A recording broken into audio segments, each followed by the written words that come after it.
Hello, guys. Welcome back to the Meta Reports. I'm obviously joined by Mr. Liam Canning and our special guest, current UK national champion, Aaron Boyhan. How are we, Aaron?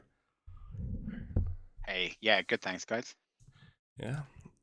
How was the weather this week, guys? Was it good? I don't think it was. No, it was fine. I mean, if you compared it to the rest of the RTN season, I'd say it's about average.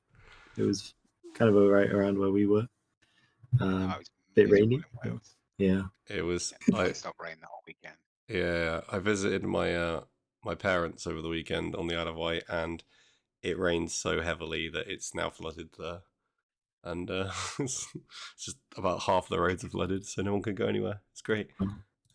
Anyway, while I was there, some people were playing some events. Um,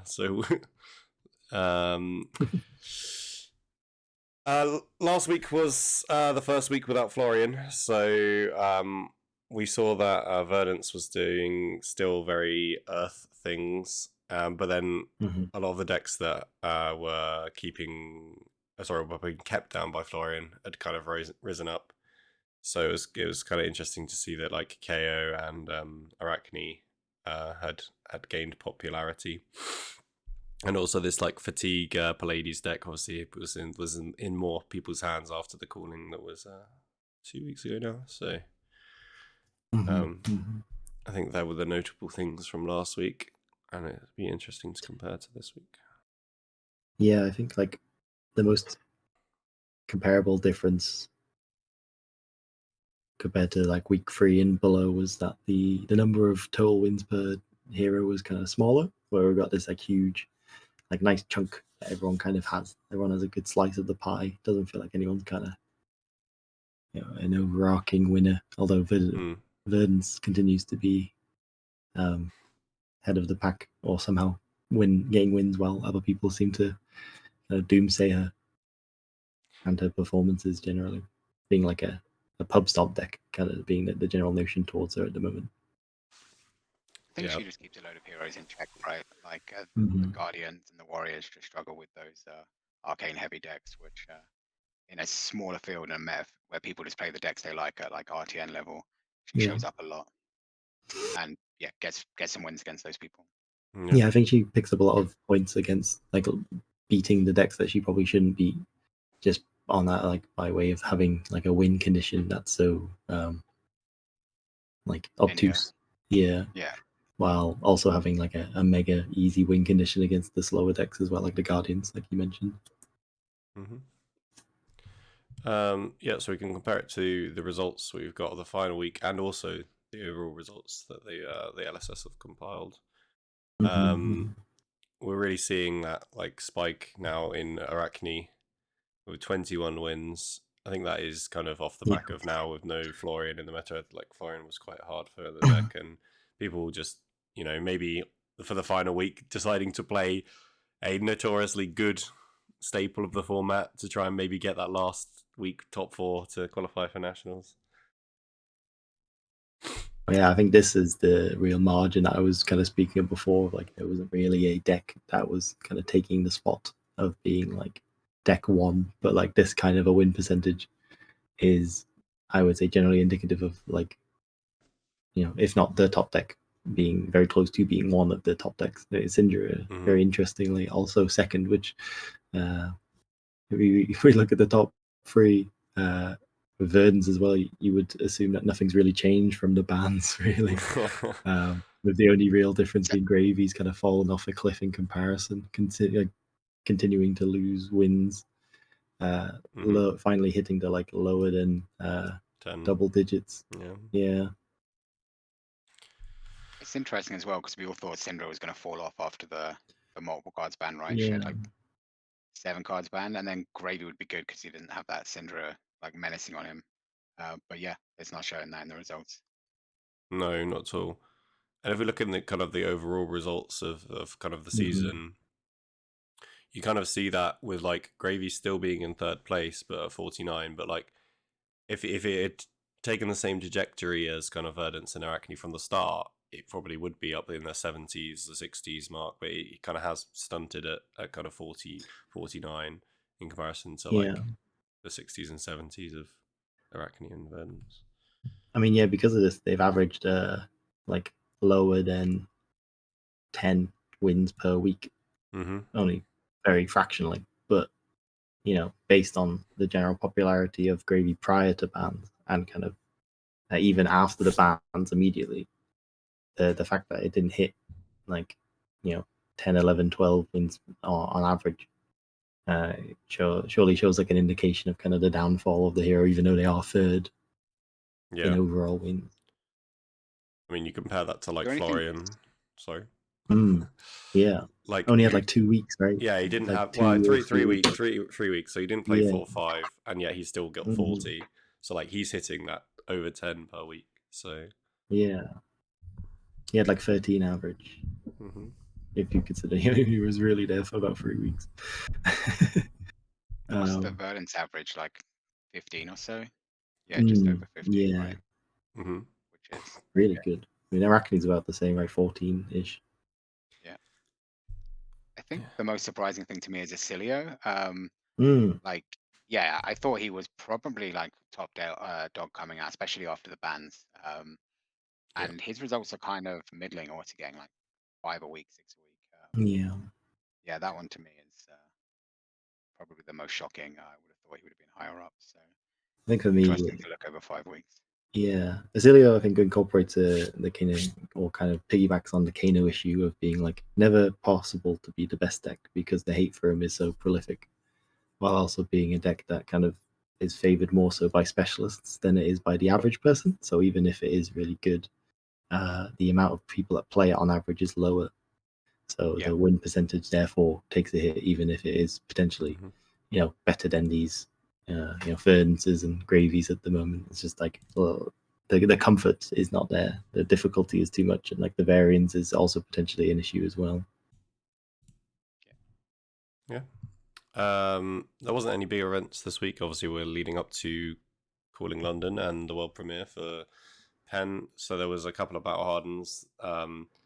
One won by our resident UKsman, Jacob Clements, over in the close destination of Brazil. Yeah. Cheeky hop, skip, and a jump to Brazil to win a battle harden.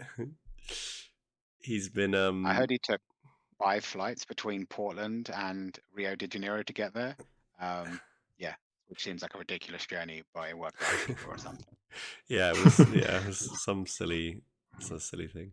Which I also believe his win was the last battle hardened. Is that right? So he by timing, yeah, they were both for the same day, but obviously by time zoning and stuff like that, he picked the other winner that's obviously on the screen, Justin Koo, who somehow seems to keep making gravy work. He's been playing this deck since basically the inception of the hero. So yeah, it certainly feels like he's gone from winning because of to winning in spite of Gravy. So yeah.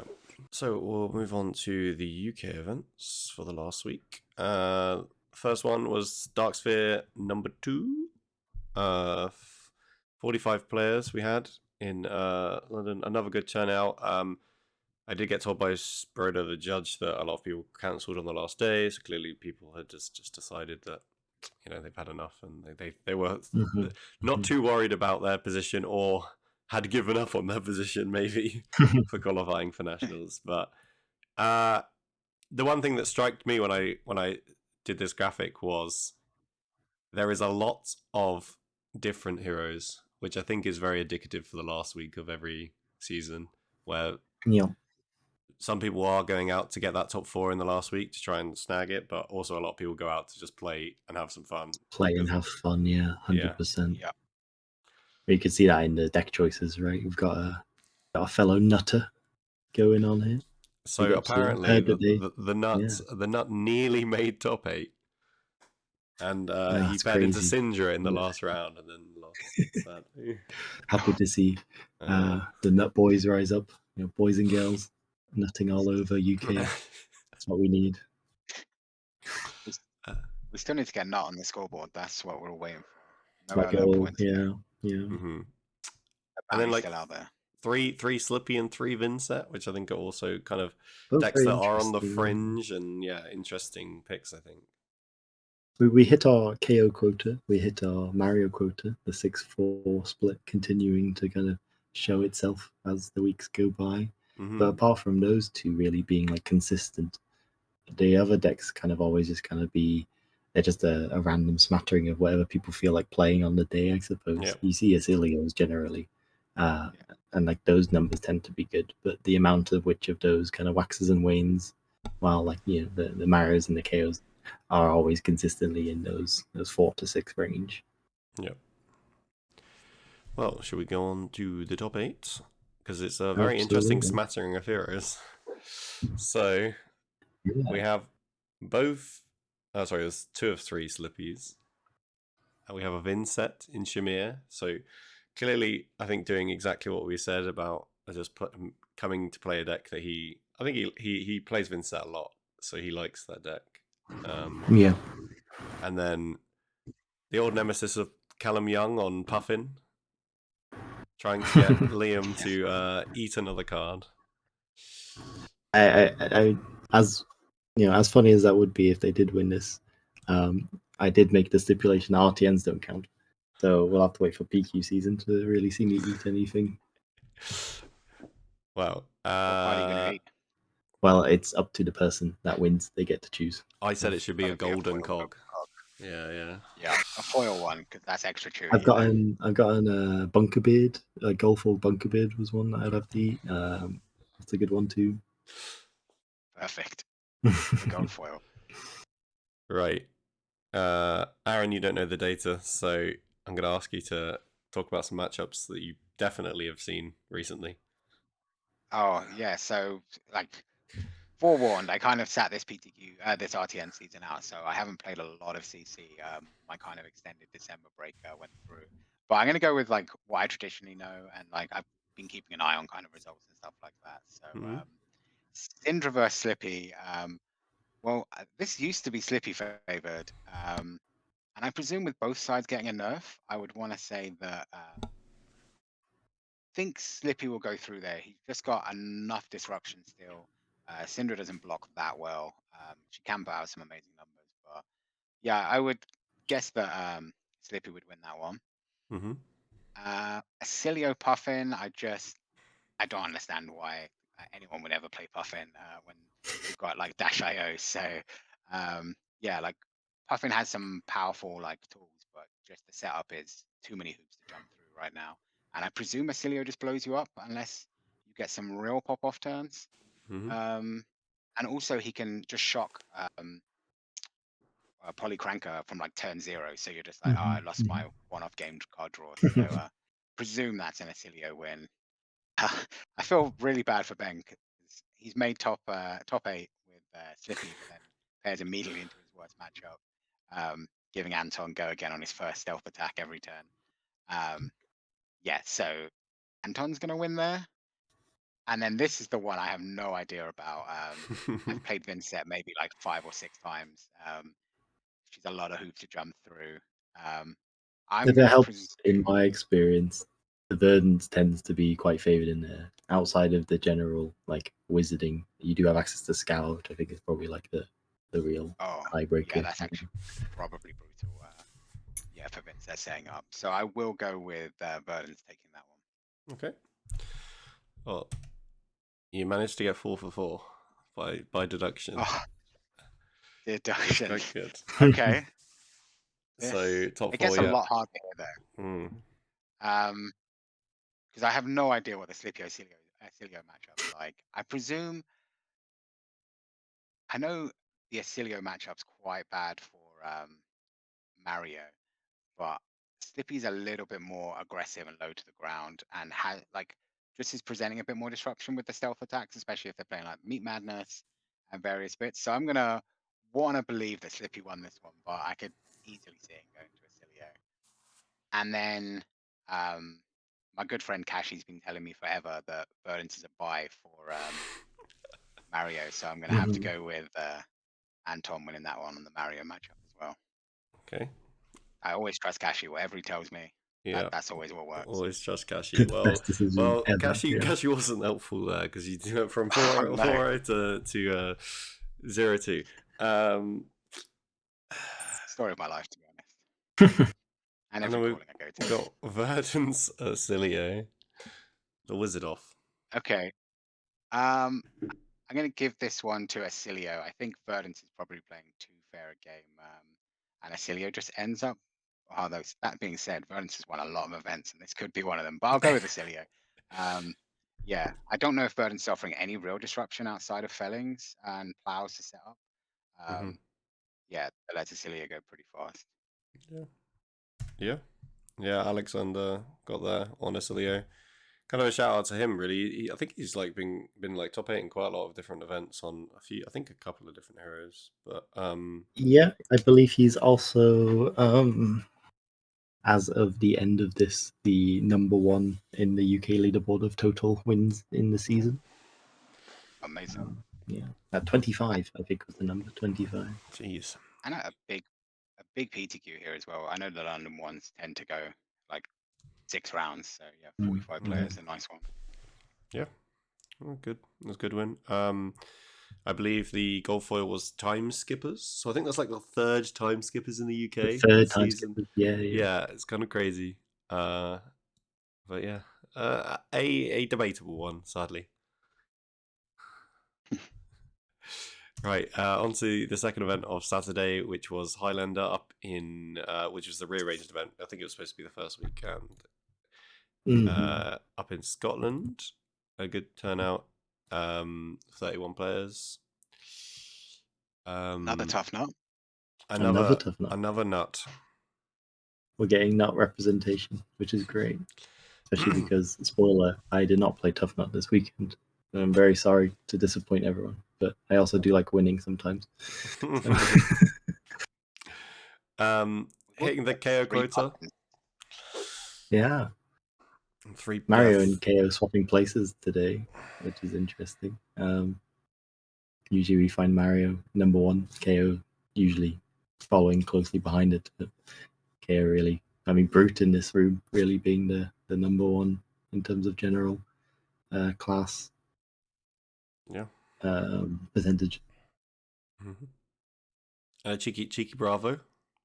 Mm-hmm. I think that might be the only Bravo of the whole season. Yeah.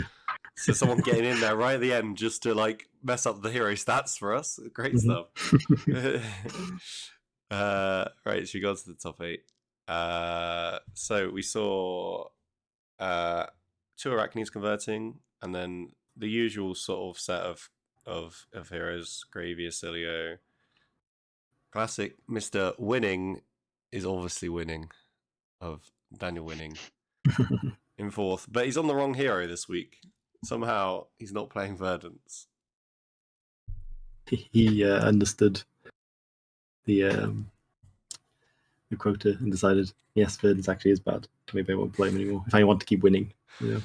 Am I going through and guessing again? Yeah, do us the honors, Aaron.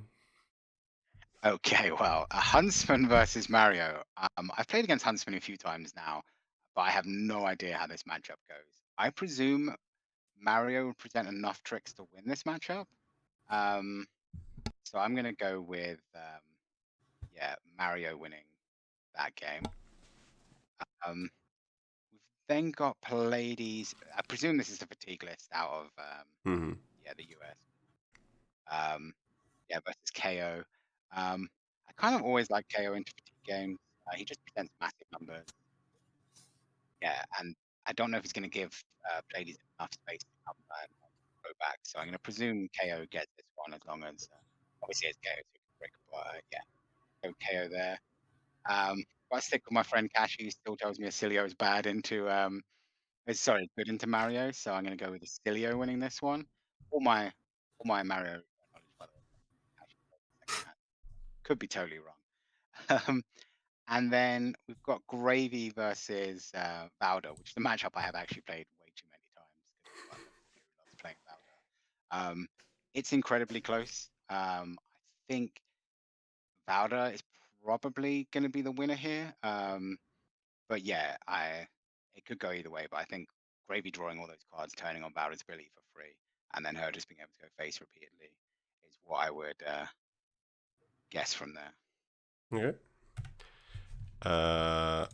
So Callum, did win on the Arachne off. Daniel Winning did manage to win and beat the KO, and the other two were Basilio did win, but then Gravy did manage to beat Valdo. Yeah, I think the matchup is close. It can flip flop depending on what you draw and if you can get off it. Could be running batter. If the Gravy can stop the batter ever hitting, then he can win the matchup, or if he can control his card draw in the end game. Okay, so Mario versus Pallades.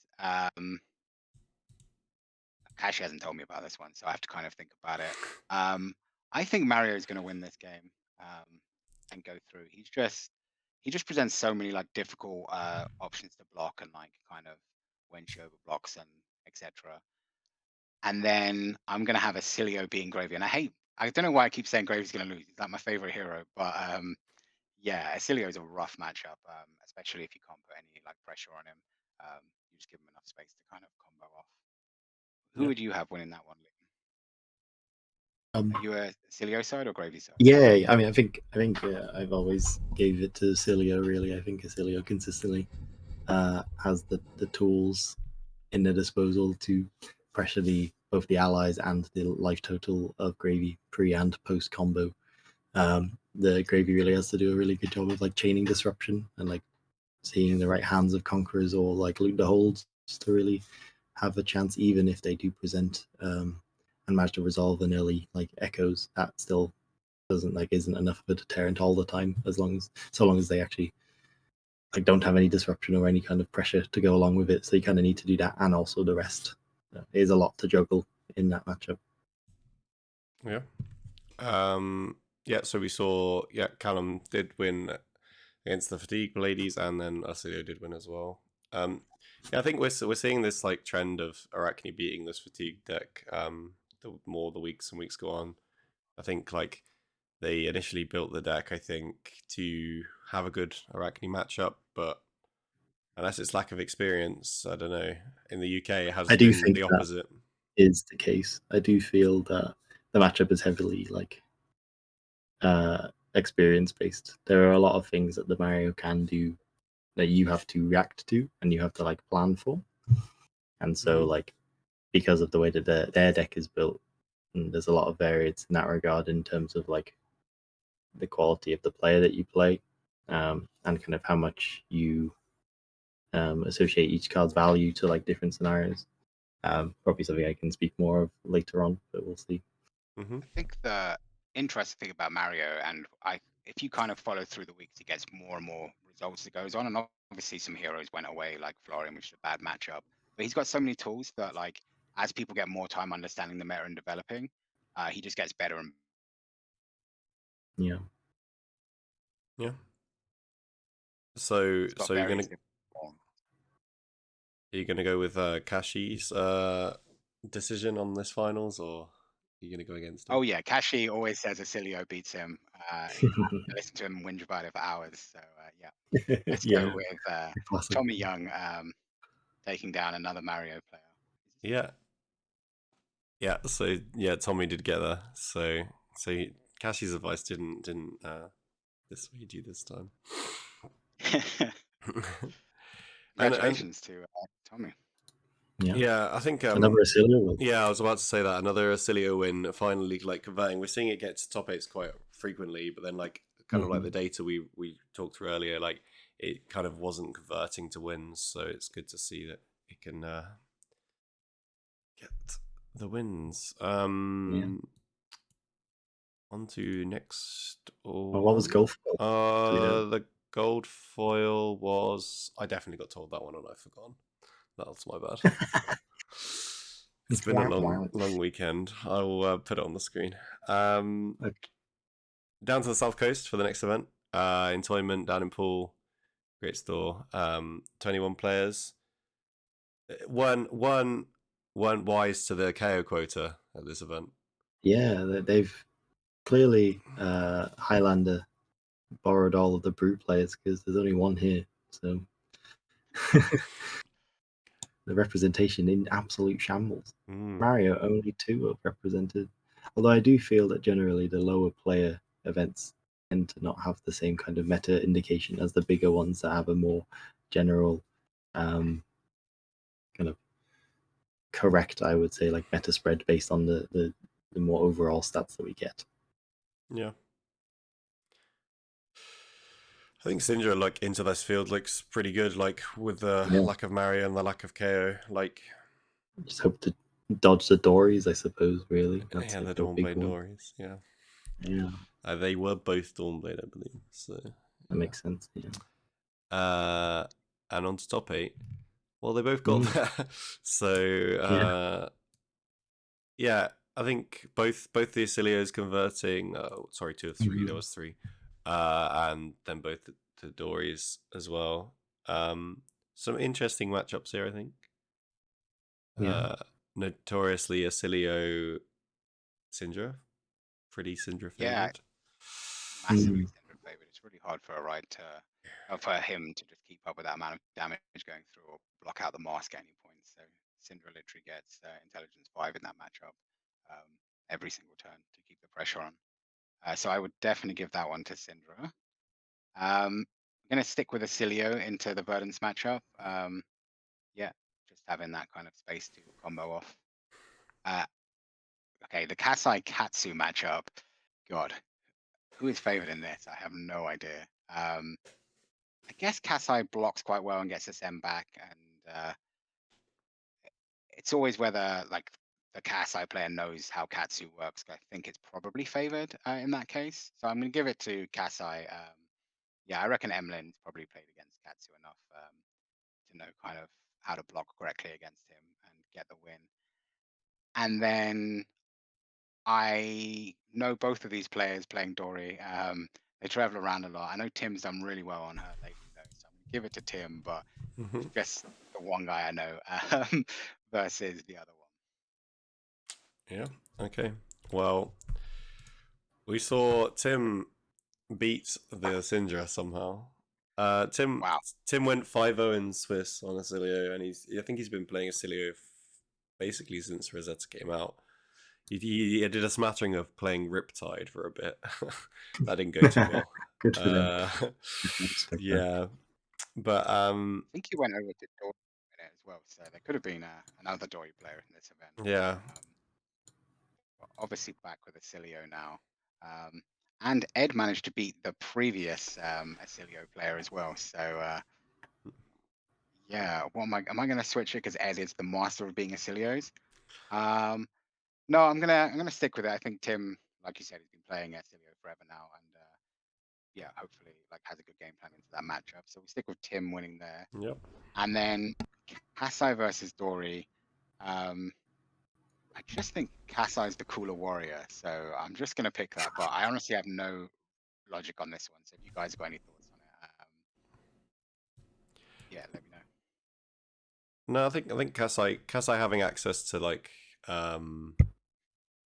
dynamos is quite good in like a weapon kind of fight, and I believe Emlyn had choice of side, so like I think it also like it kind of comes down to the hat usage as well.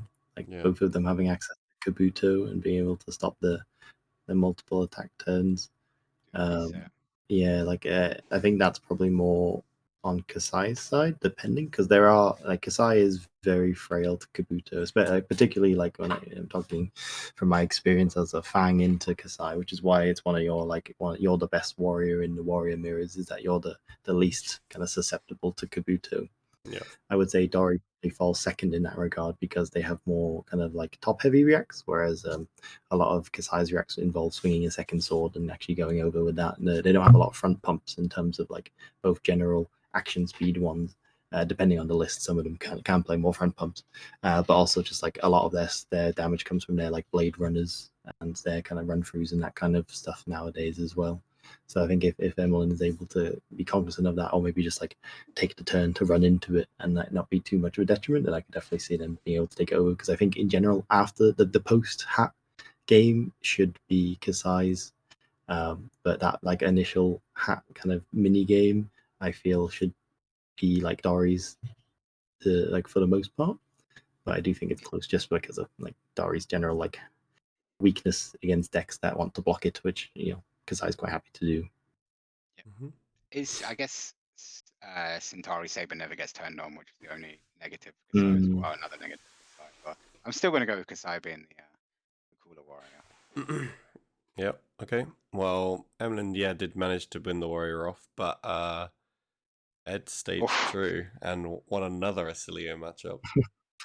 Just the Acilio Slayer, Ed. I wonder if he's running amulets. I think most people are now, honestly. Yeah, I guess given the results of the last two events we've looked at, it's probably a good shout. Well, this one's famously bad for Kasai because, like I said, kind of at the top, Verdant's just very free into warrior, just keep sending 6 burns until they're dead. Emlyn's pretty switched on, but I've got to give it to Verdant in terms of this matchup's just heavily favored for her. Mm-hmm. Yeah, Ed did get there. Emlyn said I think they said the game was pretty close, but yeah, like it's just a very unfavored matchup, and a lot has to go your way, right, from the outset to not just die to Stormstriders. The gold foil was open at this one as well. It was a Spider's Bite, I believe, which also I think has been really common this season. On to the event that Mr. Canning was at this week. Welsh Pool. That's me. Yeah. So, any comments on this meta? Yeah, it's really flat. We didn't see like any deck particularly like kind of showcased in this room more than anything. It was a bunch of 2-ofs, kind of a smattering of everything. I think the things that generally rose to the top were the good decks like this, or the Marios, the Verdances, less KO, and our KO was kind of more at the top, and then the Kasai as well. You'll see more as the top 8 kind of what took the cake, but Gravy as well somehow managing to slink his way in. There were 2 Pleiades. I played Pleiades. I played the Fatigue version because I decided I wanted to play a revered hero that was actually good. Turns out the Fatigue deck is very similar to Tough Nut, except that your cards are actually like good value compared to whatever Tough Nut does. This all changes with Compendium. I think a lot of the choices there are much better than what you have access to now, so I'm looking forward to that. But I do think Pleiades was probably is the better choice. I mean, that's just shown by the stats. The other Pleiades wasn't Fatigue, it was the Moment Maker deck, which I thought was interesting, but unfortunately they didn't do quite well enough to top 8. So but shout out to Jack Fair for that one. Yeah.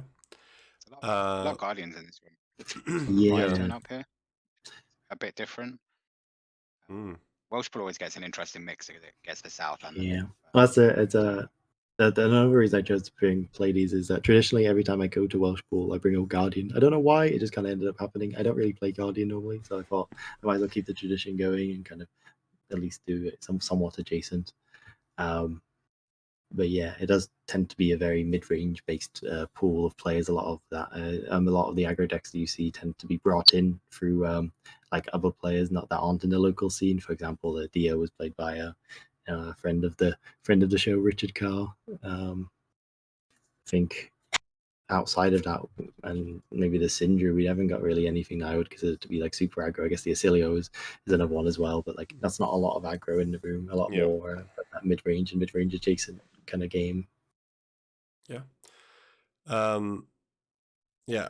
Obviously, as you can see, I didn't reveal all the top 8 because someone did reasonably well at the event. Yeah, another bridesmaid situation for me, but one I'm generally quite happy with. Losing to Paul is not a problem at all. I think Paul played the match exceptionally well. He managed to. I think it was a very close game where he lived on 1 and killed me through his 9th Oakenol fused. So it was a very big slog of a game. One that actually I think I had the capacity to win should I have played better. But at that point, we had played many hours of very slow matchups, so we were quite tired. I think as you can see through like the top 8, an example of the Pleiades beating the Mario. That was a matchup in which think my opponent didn't have as much experience in the matchup as me, and didn't quite understand what they needed to kind of hold on to, but was still able to keep it very close. We got to a point in the game where I was looping the hostile encroachment to like make them discard, because they were basically just sending dagger every turn, waiting for me to get low enough to send the 3D reacts, or the 3 reacts they had in there, left in their deck. And then when they eventually did, they put me to 1, as I knew how much damage they had left in their deck, and they had no other opportunity to use it. So that was a fun one. And then the RKO matchup is essentially just like a value on which you generally win, because your fatigue game is much better than theirs with hammer or sledge compared to their claw. Especially because this game was really interesting. I managed to leak 1 damage turn 0 because of the hands that Jordan had. So I basically was able to keep the life lead throughout the whole entire game, keeping my sigils for when they would sigil. So I was essentially above on life the whole game. So they had it was very hard for them to convert their mocking blows or anything like that. Yeah, I do think they play these decks very good. I think it's the main thing is I played the base 60 that they gave in America. The only change I made was I changed 1 Amulet of Echoes to a Arcane Compliance, because I thought that had a marginally better use into the Verdance matchup, which did come up in the end in the Swiss, as I went undefeated in the Swiss, except for a draw at the end into the Kasai, which was I think if we had played out, not to sound too big-headed, but I think I would have won that just by virtue of fatiguing them. But yeah, I do think the deck's very strong, and you could basically build it to be anyone currently. Whether or not that changes with Compendium remains to be seen. But yeah, definitely a great choice generally. And just to point to, obviously Paul winning on a deck that hasn't really won that much, so clearly knew what he was doing on Jarl. Especially because the version that he was playing wasn't he wasn't playing the fatigue Jarl either. It was a mid-range style Jarl, very he's playing Ice Quakes. He was playing not really any fatigue tools outside of your normal Guardian cards. He was playing he's playing with a fatigue plan in mind, and he was still able to enact that into things like Gravy Bones, where you destroy their compass and you're able to fatigue them through that, but not that being your 100% plan, which I think is shows a skill with the deck for sure. So, yeah, Paul's one of my locals, and he's been testing he basically just only plays Guardian, so he's been testing it a lot and likes to play more aggressively. I did get a message from him at 1:30 in the morning when he got home from this, so yeah, it was a late one, I think, with all these fatigue matches. Yeah. Yeah, Liam and Paul really wanted to go late.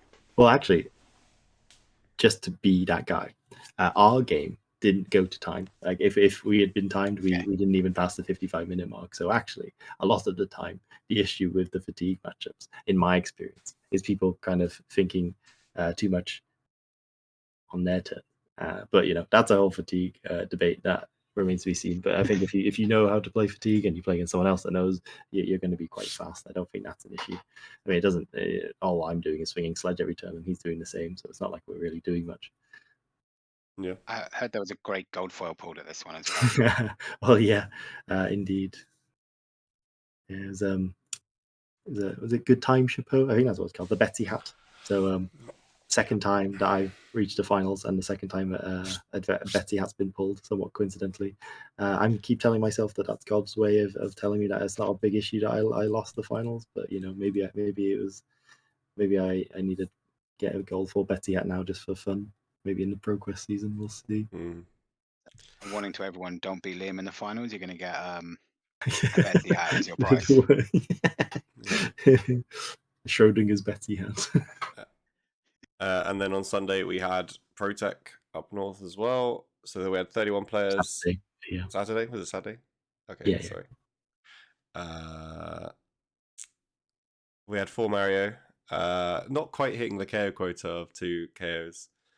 But there's 2 Rhinars there trying to muscle their way in. Yeah, I guess if we mix Rhinar and KO, we got the 4 brute quota at least. They're both cousins, I suppose, at the very least. So they're close enough. Yeah.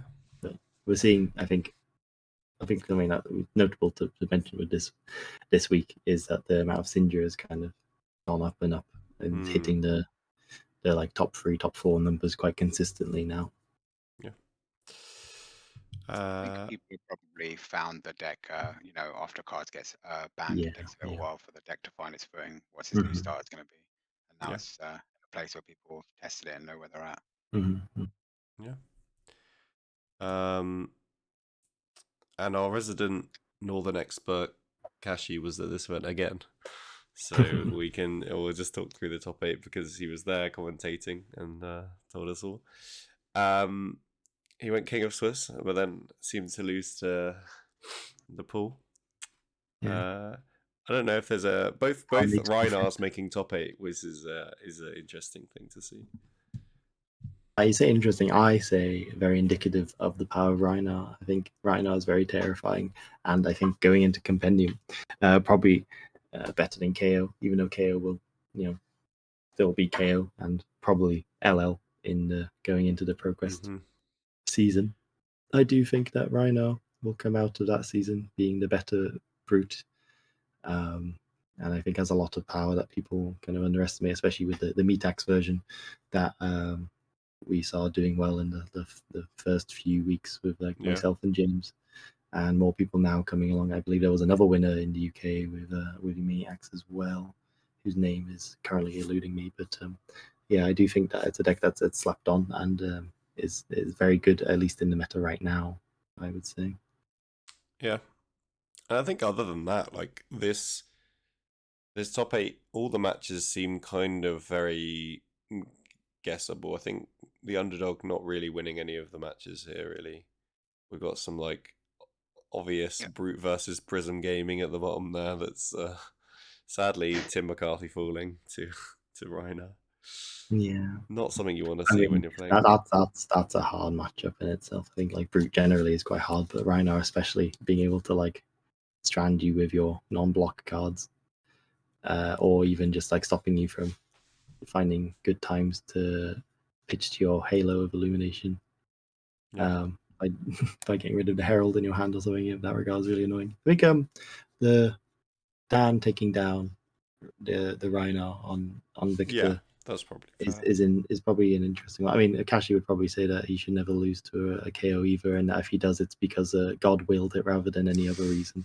So They got lucky. Just yeah, remember, they always get lucky. yeah, it's either the most terrible bout of RNG on his end, or it's that his opponent was blessed by any kind of deity that known to man at the time of that Akashi could think of. Um, moving back to Reiner and Victor, I do think Victor can, because Victor's able to convert their hands generally both blocking and defending, or blocking and attacking rather. They have the capacity to convert through Intimidate quite well, especially since if you do miss their block cards with the Intimidates, and because while you are a deck that has a lot of sixes, six is kind of like the height of it. You do have some eights, but like on average, I think they do win clashes even if you don't want them to. So like even stuff like cast homes is still quite potent into you. Yeah. Yeah, and Paul obviously taking it down on KO. I think kind of indicative, like you said about. I think KO is kind of leaving the format. We got the LL numbers that he kind of survived the RTN season, but just about, we will likely see him going in week 1 of ProQuest season.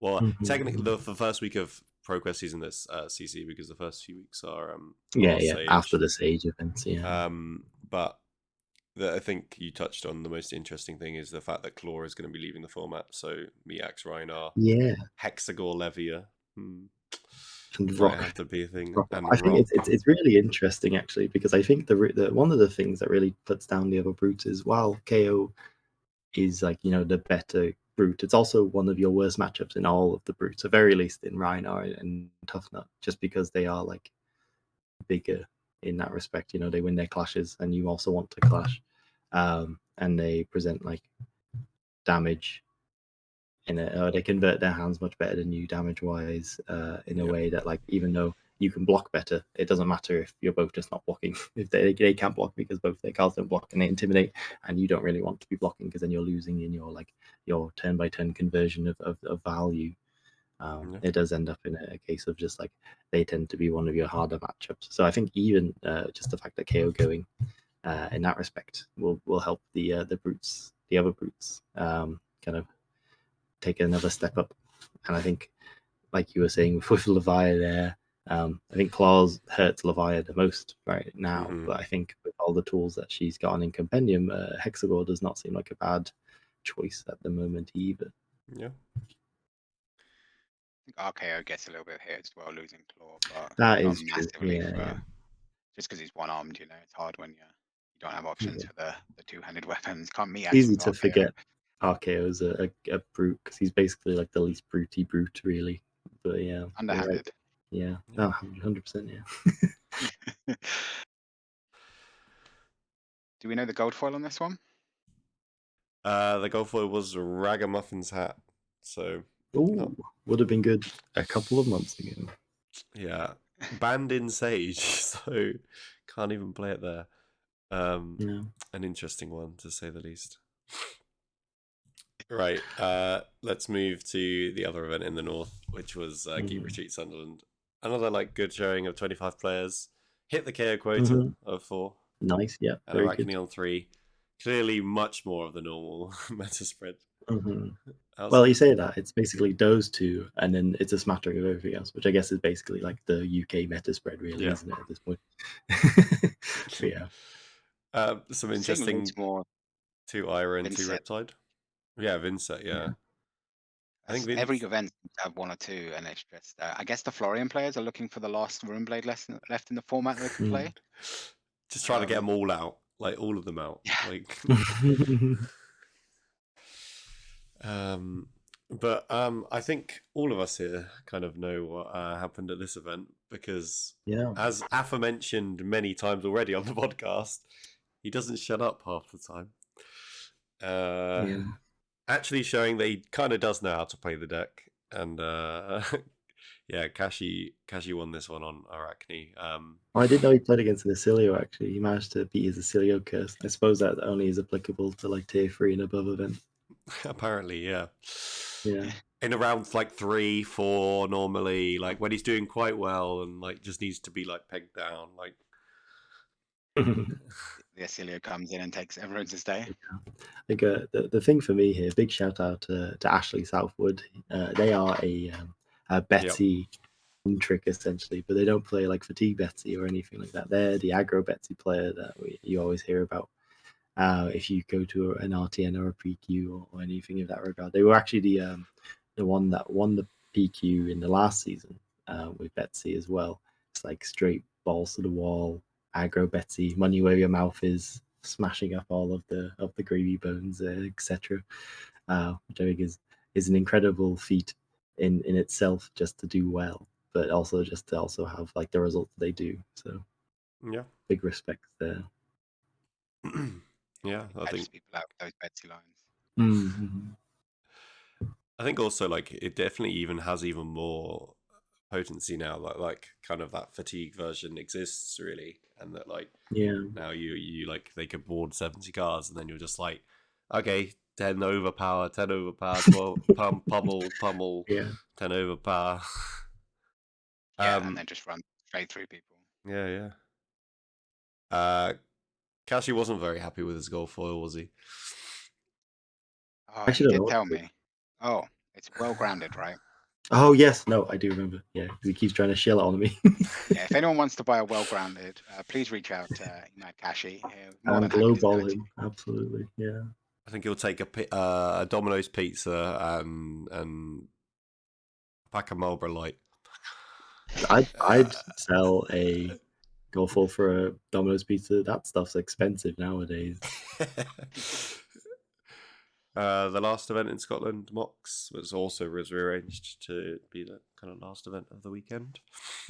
Of course, the last event had to hit the KO quota. And also hitting the Acilio. And 4 Acilio this time, yeah. Kind of overtaking Mario in this one. Yeah. But kind of, like we say, like a smattering of heroes, really, and kind of just your flavour of the week. Another nutter in the midst. Every event, on Clearly, I've started a trend here, which is Yeah, great. it was all after last week when we asked Yeah. everyone to play the nut. Everyone to banana nut. Yeah, Banana absolutely. nut. Rainer knew the message and he banana nut. Yeah. Right. Should we move on to the top 8 to have a look? Who got there? Oh my god, Oh, he top 8'd. it's the nut. Let's go, Justin. It's The nut the top go 8'd. Justin. Well, this is what happens. His Florian leaves and he gets confused about what to play. So he's like, I'll play the nut. Yeah. And you know what? I'm going to jump straight to that matchup because I have no idea who wins this event. But I've got to believe Dash is favored. I would just believe everyone was favored into Duff Nut at this point. But Dash really feels like someone Probably who's a good going place over to be. Yeah. He's got no D-reacts to play around boom grenades off the top. No. Yeah, it's got to be a Dash win there. Who do I like more? Do I like Finn or Kier? I'm going to go with Finn winning the top one just because he's got the play draw. Probably Yep. the advantage in the mirror. Valda Vincent. I presume Valda just fatigues Vincent out over the course of the game. I guess AB1 plus all those blues. Although Valda tends to be more aggressive, I still think I'll give that game to Valda. And then, yeah, Declan versus Mario. Well, this is the reason not to bring Mario to events if there's a good gravy in your local meta, because Charm is a nightmare. So, yeah, I'll give that to Gravy Bones, I guess. Yeah.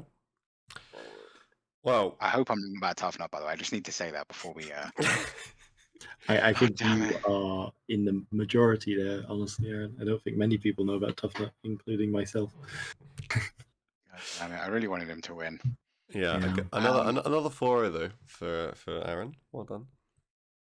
Yeah. Well, the first rounds are always a little bit easier. I'm just really bad at this second round and working out who The should go conversion. through. Yeah. And Verdon says they can just run through Acilio, apparently. I'm going to give the Valda Gravy matchup to Valda still. Again, I think it's a really close one. Gravy can definitely win it. It's probably like one of the most skill intense games you can play for a Guardian and a Necromancer. But yeah, I'm going to give that to Valda. And then Mario. Okay, so Kashi tells me that Mario is favored into Dash O. He tells me Mario is favored into most things. Just And everything. I kind of, yeah, I'm going to guess that the Mario wins this, but I think it's a lot closer than Kashi believes. Yeah. And if Kashi says anything's close, you know it's a really favored matchup for the other guy. So yeah, I'm going to go with Finn. Mario and Valda. Okay. Well, your prophecy came to light again, and you got them both wrong again. See? Declan managing to beat the Valda matchup, and then Marco beating. So we've got Dash, Gravy. Yep. Dash is one of the matchups you don't love to see with Gravy. Yeah, she just goes really wide really quickly. You can definitely win this matchup. You've got some disruption if you get hit there at the right time, but yeah, I'm going to go with Dash winning this one. But yeah, it can be close. Yeah, Marco got there and beat Declan, sadly. Teammate Declan. He doesn't quite have the same blood in the water value as good old Paul Van Gisel. I mean, it's really hard to beat someone who's got Dio in their name when they're really channeling the character. Casadillo. Right. I feel like Rainer did pass on the goal for this one as well. I clearly hate Scotland, and I can never remember the ones from Scotland, and I'll put that one on the screen as well. With all the events now done, we now have a full list of kind of the qualified players from who have top forward all the events, and a kind of janky list of wins that should be finalized by LSS. I think according to their website or like a Twitter post, they said that they're going to post that on the 6th. So yeah, bang in time for the weekend, so you don't have to worry while you're playing at the Calling in London. But yeah, it's good. Thank you for everyone that's kind of given data and stuff. The spreadsheet obviously has helped quite a few people to let them know that they need to go to a few more events. I think I've seen a couple of people post in the Discord that they're like happy they went to another event to get to that. It was a 7-win 8 win threshold. Yeah, Oh, it was. yeah. There was a few players at 7 wins that will win the tiebreaker on lifetime XP, but then if you are 8 wins or higher, you've definitely qualified. So it's interesting. I just wanted to comment on that. I was looking on Twitter as well, and some other countries have posted that they've done kind of a similar thing to us and tracked wins. Yeah. So I had some people contact me asking for the spreadsheet originally, to get like an idea and then start doing their own. So it's really cool to see that there are other countries around doing it as well. yeah, and I just wanted to bring it up because the Philippines have been tracking theirs, and they're in a Mhm. growing region. Obviously, we talked about Justin Koo earlier in the episode. Their threshold to qualify on wins was 15 wins. 15. That's incredible. Wow. 15. Apparently, they have a very low cap. So, I suppose that makes sense. Yeah, and there was quite a the lot lower the of cap. so yeah, there was quite a lot of events people top 8, but also that actually I think all of the events that have been running have been 6 or more rounds. Oh wow, huge So representation from the yeah, I think Philippines, Philippines have been getting this insane turnout for the game, and it's clearly growing there, and yeah. it's clearly like I think probably the next hub in Asia really for the game, which is good to see. As I quickly mentioned, obviously, yeah, just thank you to everyone that's kind of provided any info and any data, all the judges that have helped us with kind of without the data, we obviously can't, make all the little data diagrams and the charts and the meta breakdowns and stuff. I think it would be good to go through the data from all of the weeks, which I was hoping to do after the World Prem. We can attach that to kind of our World Prem debrief, I think. With Liam was our idea. So that would be good. And yeah, just thank you to all of the judges and everything that's provided info. It's been really nice to hear that everyone is really happy to provide info and happy that we're carrying on kind of the tradition of keeping this meta report going. Yeah, so I've really appreciated everyone's willingness to just like I've had people just send me data without asking now.